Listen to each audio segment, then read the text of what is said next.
안녕하십니까. 첫 번째 강의에서는 강의의 목적과 집합조직의 뜻에 대해서 이와 같이 간단하게 말씀드렸습니다. 두 번째 강의에서는 2번과 3번, 즉 증착층의 집합조직 발달에서 Preferred Growth 모델, 우선성장 모델의 내용과 세 번째로 FCC 금속의 증착층에서 있을 우선성장 모델을 적용해 보았습니다.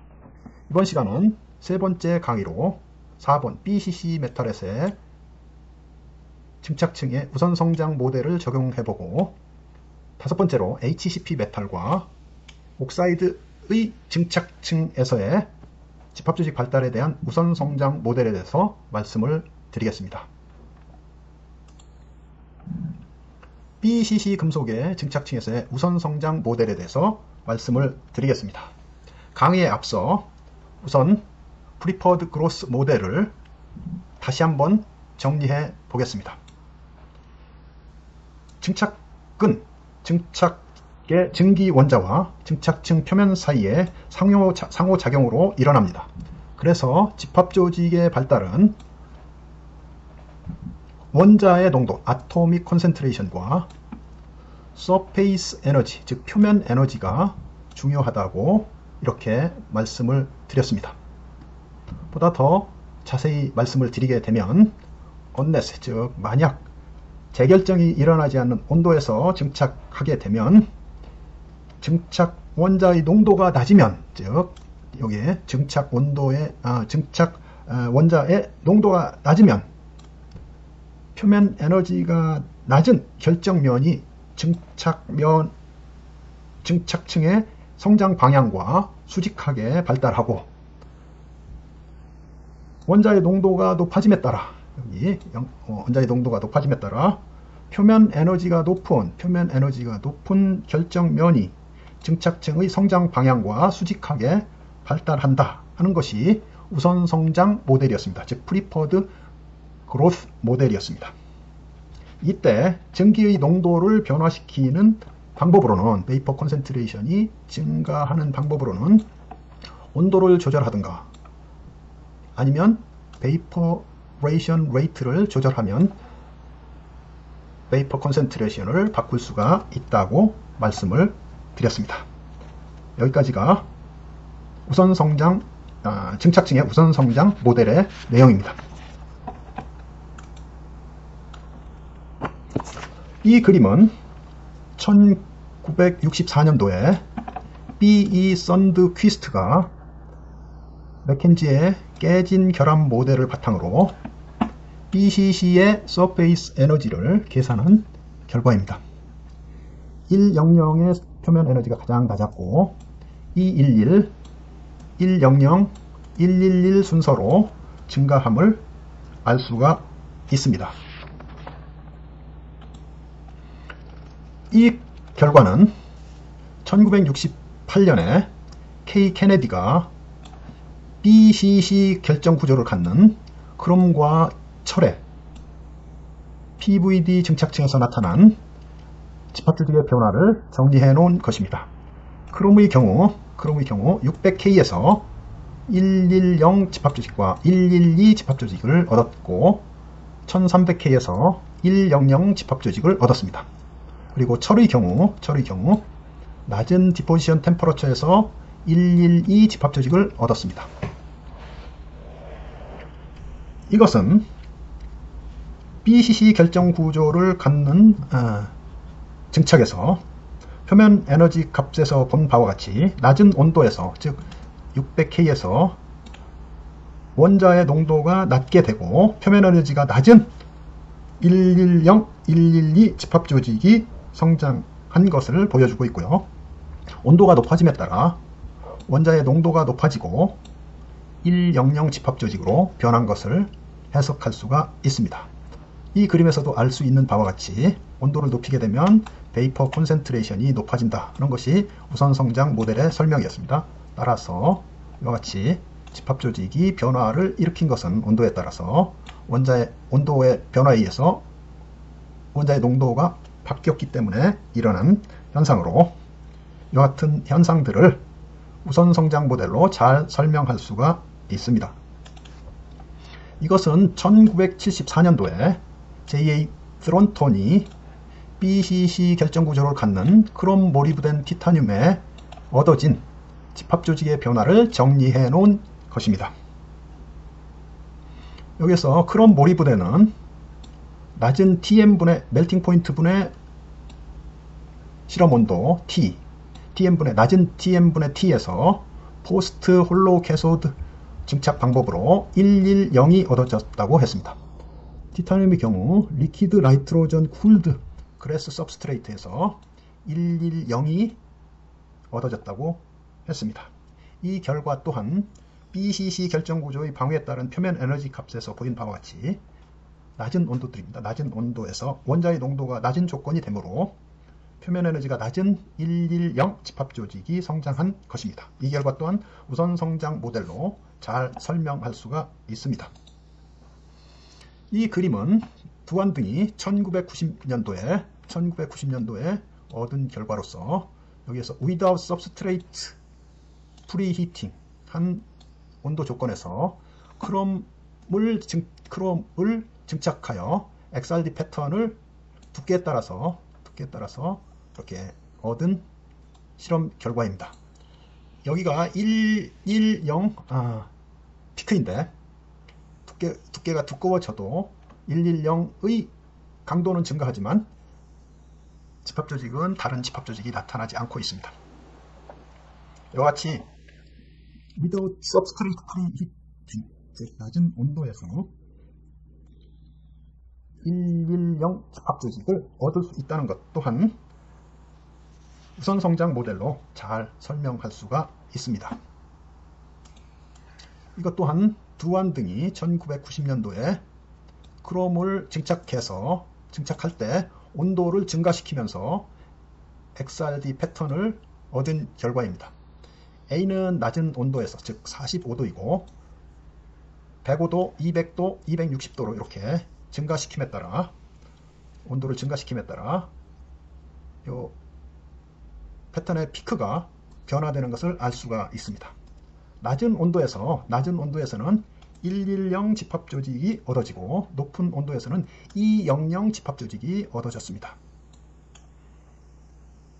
이 결과 또한 BCC 결정 구조의 방위에 따른 표면 에너지 값에서 보인 바와 같이 낮은 온도에서 원자의 농도가 낮은 조건이 되므로 표면 에너지가 낮은 110 집합 조직이 발달되다가 온도가 높아짐에 따라 즉 260도 정도로 높아짐에 따라 원자의 농도가 높아지고 표면 에너지가 높아지는 100 집합 조직 즉 200 집합 조직으로 성장할 것입니다. 이 결과 또한 우선 성장 모델로 잘 설명할 수가 있습니다. 이것은 크라분대가 1966년에 모리브덴을 증착한 결과 XRD 패턴을 나타낸 것입니다. 여기서 특이한 사항은 아르곤의 압력 차이입니다. 첫 번째로 아르곤 압력이 0.45파스칼과 아르곤 압력을 4.7파스칼일 때 0.45파스칼의 경우에는 E11이 아주 높게 나타났고 110이 또한 높게 나타났습니다.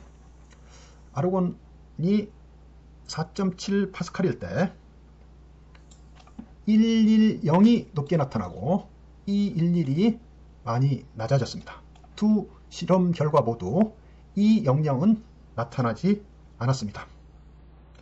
이 결과는 또한 BCC 결정 구조의 방해에 따른 표면 에너지 값에서 보인 바와 같이 낮은 온도에서 원자의 농도가 낮은 조건이 되므로 표면 에너지가 낮은 100 또는 211 집합 조직이 성장할 것입니다. 그리고 아르곤 압력이 달라짐에 따라 즉 0.45와 4.7에서 집합 조직의 강도가 서로 변하게 되는데 그 이유는 아르곤 원자의 압력을 달리함에 따라서 몰입된 원자가 기판에 도달하는 그런 영향력을 방해하기 때문에 즉 아르곤 압력이 높아지면 몰입된 원자가 기판에 도달하는 것을 더욱 방해하겠죠. 그러면 기판 앞에 원자의 농도가 낮아지게 될 것이고 따라서 원자의 농도가 낮으면 표면 에너지가 낮은 100이 더욱 강도가 높아지게 발달할 것입니다. 이 결과 또한 우선 성장 모델로 잘 설명할 수가 있습니다. 이것은 크라분대의 1966년 몰입된 증착을 다시 정리한 것입니다. 470K에서 실리카 सब스트레이트의 마그네트론 스파터링으로 얻어진 결과입니다.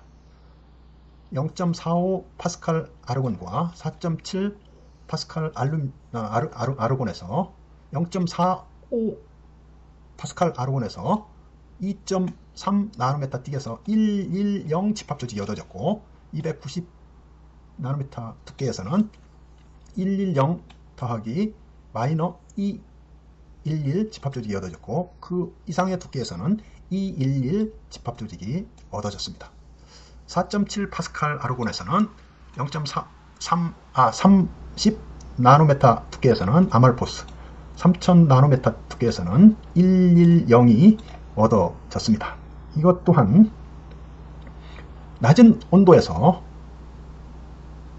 원자의 농도가 낮아지겠고 표면 에너지 값이 낮은 110 집합 조직이 얻어지고 증착이 진행됨에 따라서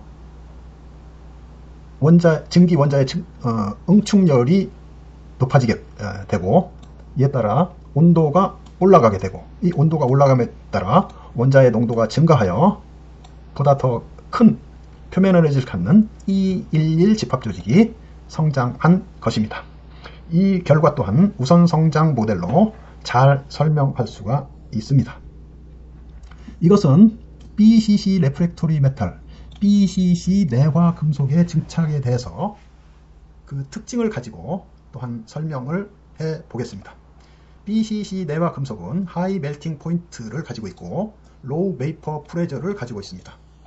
또한 스트롱 아토믹 본딩을 나타냅니다.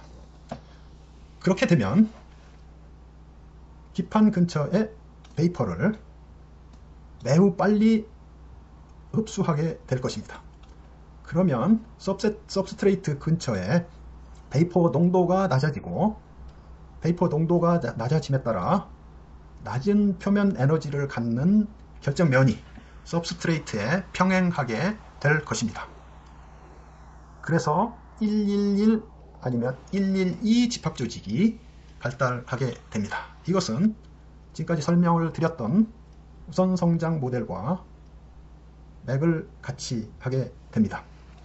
따라서 이 결과 또한 우선 성장 모델로 잘 설명할 수가 있습니다. 여기서 110과 112 집합 조직으로 변하는 것을 변형 에너지로 또한 의해서 영향을 받는다고도 할 수가 있습니다. 그래서 이동영 교수님은 1999년에 이축 탄성 계수를 몰입원에 대해서 계산을 해 보았습니다. 계산 결과 111이 가장 작았고 112와 110은 거의 유사했고 100이 가장 큰 값을 나타냈습니다. 변형 에너지가 집합 조직의 변화에 영향을 준다 하는 것을 고려한다면 이와 같이 이축 탄성 개수가 많이 차이 나야 됨에도 불구하고 거의 112와 110은 서로 매우 유사합니다. 따라서 변형 에너지가 집합 조직의 변화를 영향을 준다 하는 주장은 신빙성이 떨어진다라고 이렇게 말씀드릴 수가 있습니다. 다음은 HCP 메탈과 옥사이드의 증착에서의 우선 성장 모델에 대해서 말씀드리겠습니다. HCP 금속의 증착을 여러 사람들이 연구하였습니다. 이에 앞서 참고문헌으로 지앙 등은 가장 HCP 메탈에서의 서페이스 에너지가 가장 낮은 면이 0.002면이라고 이렇게 하였습니다.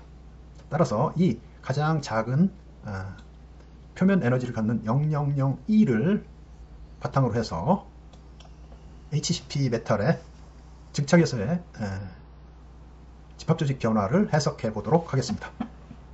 마등은 1973년에 베리륨을 증착해서 낮은 디포지션 템퍼러처에서 베이살 플레인, 즉 0002면을 얻었습니다. 하이 디포지션 템퍼러처에서 집합조직이 변한 11-2 0을 얻었습니다.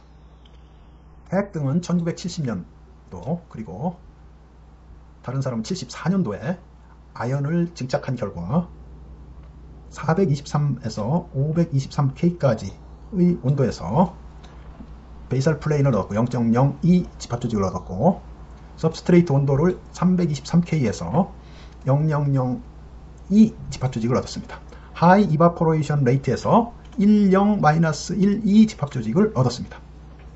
트론토는 1974년도에 TI를 증착한 결과 293K에서 0002 집합조직을 얻었고 또한 1987년도에 권등도 같은 결과를 얻었습니다.